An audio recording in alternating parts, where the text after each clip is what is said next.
नमस्कार दोस्तों, हमारी आज की कहानी का नाम है संतुष्ट। जब से उनकी बहू को अंदर ओटी में ले जाया गया था, माधुरी जी की उम्मीद और घबराहट दोनों बढ़ते जा रहे थे। और जब उनके कानों ने यह खबर सुनी तो जुबान थोड़ी और तीखी हो गई। लो, फिर से छोटी बहू ने घाटा करवा दिया। बेटी जनी है बेटी। माधुरी जी ने अपने माथे पर हाथ मारते हुए शिवराज जी से कहा। तो शिवराज जी भी किंचित उदास होकर अपने सिर पर शिकन लाते हुए बोल पड़े। अब इन तीन तीन पोतियों का भार इस बुढ़ापे में मैं नहीं सह पाऊंगा। अब तो इनके वरढुड़ाई में मेरे चप्पल जूते ही टूट जाएंगे। क्या पता इनको ब्याहने तक मैं जिंदा भी रहूं या ना रहूं। ऐसा क्यों कहते हैं जी, मरे आपके दुश्मन। पर यह बहू पता नहीं कौन सा नक्षत्र लेकर आई है कि बस एक पे एक बेटी ही जने जा रही है। वहीं तो मैं कह रहा हूँ माधुरी जी, विधाता भी तो हम पर दया नहीं करता। हम गरीब के घर में लगातार तीन तीन लड़कियां देता जा रहा है। अब इनकी शादी कराते कराते बेचारे कुलदीप और हमारी तो कमर ही टूट जाएगी। पास खड़ा कुलदीप भी अपने माता पिता की बात सुन रहा था। वैसे तीसरी बार पिता बनने पर उसे कोई खास खुशी तो नहीं हुई थी, क्योंकि पहले ही उसकी दो बेटियां थीं। और तीसरी बार सबने उम्मीद लगा रखी थी कि इस बार तो बेटा ही होगा। इसलिए कुलदीप पहले से ही दुखी था कि तीन तीन बच्चों का खर्चा कैसे उठाएगा। और ऊपर से माता पिता की ऐसी बातों से उसका दिल और भी बैठा जा रहा था। कहीं न कहीं उसे लग रहा था कि अच्छा होता यह तीसरी बेटी पैदा ही नहीं होती। दो बेटियों के बाद भी उसका परिवार तो पूरा हो ही गया था। उसकी पत्नी निशा ने कितनी बार कहा था कि मैं सोच रही कि अब हम लोग परिवार नियोजन करवा लें, क्योंकि हमारे दो बच्चे तो हो ही चुके हैं। एक तरह से दोनों बच्चियों से हमारा परिवार पूरा हो चुका है। अब आगे अगर बेटा हो या बेटी, जो भी आएगा उससे घर के खर्चे ही तो बढ़ेंगे। आजकल बेटा और बेटी दोनों बराबर होते हैं और दोनों की पढ़ाई लिखाई और पालन पोषण में बहुत खर्चा आता है। हम अगर अपनी दोनों बेटियों को भी पढ़ा लिखा कर अगर अच्छी तरह से परवरिश करेंगे तो यह दोनों बेटे से कहीं भी से भी कम नहीं साबित होंगी। पर निशा, अम्मा बाबूजी नहीं मानेंगे। वो कहेंगे कि वंश चलाने के लिए तो एक पोता चाहिए ही। यह आप किस जमाने की बात कर रहे हैं कुलदीप। माना कि अम्मा और बाबूजी नहीं समझते, लेकिन आप तो समझदार हैं।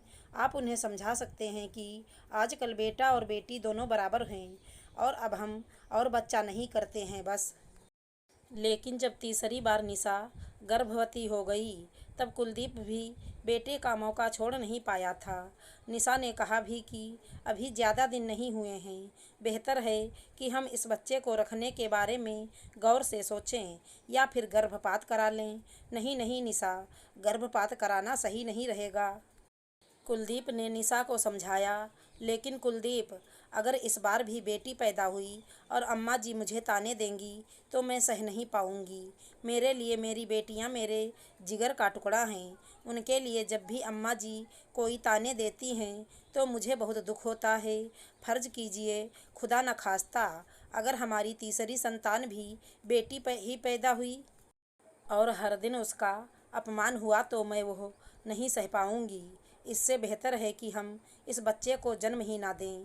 देखो निशा, ऐसा मत सोचो और कोई ज़रूरी नहीं है कि इस बार तुम्हारे गर्भ में पलने वाली संतान बेटी ही हो, वो बेटा भी तो हो सकता है। वैसे सच कहूँ कुलदीप, तो गर्भपात कराने का मेरा भी मन नहीं है। मैं एक माँ हूँ, मैं ऐसा सोच भी कैसे सकती हूँ। लेकिन मुझे अम्मा के ताने से बहुत डर लगता है। सही कह रही हो तुम निशा, गर्भपात कराने को मेरा मन नहीं है और मुझे पता है तुम भी नहीं जाओगी। तो ऐसा करते हैं, इस बच्चे को तुम जन्म दो, भगवान सब अच्छा ही करेंगे। इस तरह निशा उस बच्चे को जन्म देने के लिए मान गई और इधर माधुरी जी इस उम्मीद से भर गईं कि इस बार तो पोता होगा और वो इस बार निशा का बड़ा खास ख्याल रखती, इस उम्मीद से कि इस बार उनके कुल का वंश ही पैदा होगा। पर आज जब उन्हें पता चला कि निशा ने तीसरी बार भी बेटी को ही जन्म दिया है तो वो मुंह फेर कर उसे देखने भी नहीं गईं और दोनों पति पत्नी काफ़ी दुखी लग रहे थे। अचानक कुलदीप के अंदर का पिता जाग उठा और उसके मन में ख्याल आया कि भले ही यह उसकी तीसरी बेटी है, लेकिन इस दुनिया में माता पिता के रूप में उसका और निशा का फर्ज बनता है कि अपनी संतान का खुशी खुशी स्वागत करे। वह तो संजोग ऐसा निकल आया कि निशा और कुलदीप की पहले से ही दो बेटियां थीं, पर इससे अभी अभी पधारी हुई लक्ष्मी का मान कम तो नहीं हो जाता। खैर, निशा तो पहले से ही अपनी बेटी के स्वागत का मन बना चुकी थी। अब कुलदीप की बारी थी और वो अपने घर आई लक्ष्मी का ना तो अपमान कर सकता था और ना ही अपमान होते हुए देख सकता था। इसलिए उसने अम्मा और बाबूजी को कहा, अम्मा और बाबूजी, आप लोग मन छोटा मत कीजिए। आज बेटा बेटी सब बराबर हैं और जो लक्ष्मी आई है वो अपना भाग्य लेकर आई है और हमें अपनी बच्ची का स्वागत खुशी खुशी करना चाहिए, बिना यह सोचे कि वो बेटा है या बेटी।